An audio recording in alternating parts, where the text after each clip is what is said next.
In 1987, tens of thousands of people gathered in Saudi Arabia for the annual Hajj pilgrimage. But what started out as a celebration led to a health crisis. Just a few days after the pilgrimage, more than 2,000 cases of meningitis broke out, spreading across Saudi Arabia and the rest of the world. The outbreak was so fierce that it was believed to have sparked a wave of deadly meningitis epidemics that ultimately infected tens of thousands of people worldwide. Meningitis is the inflammation of the meninges, 3 tissue layers responsible for protecting the brain and spinal cord. What makes meningitis so dangerous compared to other diseases is the sheer speed with which it invades a person's body. In the worst cases, it causes death within a day. Fortunately, that's rare for patients who receive early medical treatment. The disease primarily comes in 3 forms: fungal, viral, and bacterial, the last being the most deadly by far and what we'll focus on. People usually contract bacterial meningitis by breathing in tiny particles of mucus and saliva that spray into the air when an infected person sneezes or coughs. It can also be transmitted through kissing or sharing cigarettes, toothbrushes, or utensils. Some people can be infected and carry the disease without showing symptoms or getting sick, which helps the disease spread quickly to others. Once the bacteria enter the nose, mouth, and throat, they cross the surrounding membranes and enter the bloodstream. From there, bacteria have rapid access to the body's tissues, including a membrane called the blood-brain barrier.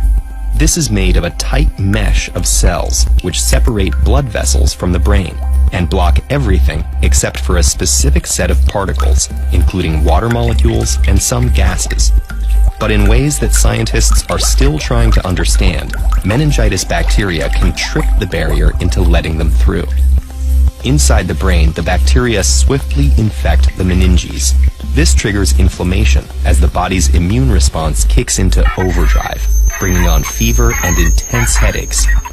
As swelling in the meninges worsens, the neck begins to stiffen. Swelling in the brain disrupts its normal function, causing symptoms like hearing loss and extreme light sensitivity. As pressure increases in the cranium, it may also make the person confused, one of the hallmarks of the disease. A few hours in, the rapidly multiplying bacteria start to release toxins, leading to septicemia, also known as blood poisoning. This breaks down blood vessels, letting blood seep out and form what starts out looking like a rash and evolves into big discolored blots beneath the skin. At the same time, those toxins burn through oxygen in the blood, reducing the amount that gets to major organs like the lungs and kidneys. That increases the chance of organ shutdown, and alongside spreading septicemia, threatens death. That all sounds scary, but doctors are so good at treating meningitis that a visit to the hospital can drastically reduce an adult's risk of dying from it.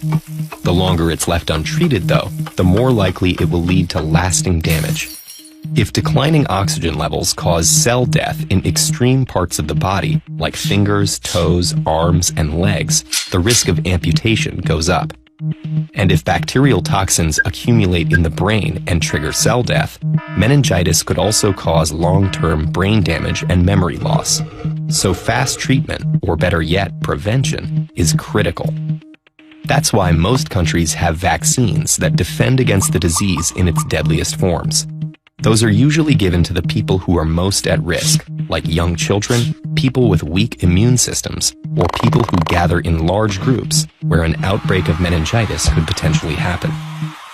In addition to those gatherings, meningitis is most common in a region called the meningitis belt that stretches across Africa, though cases do happen all over the world.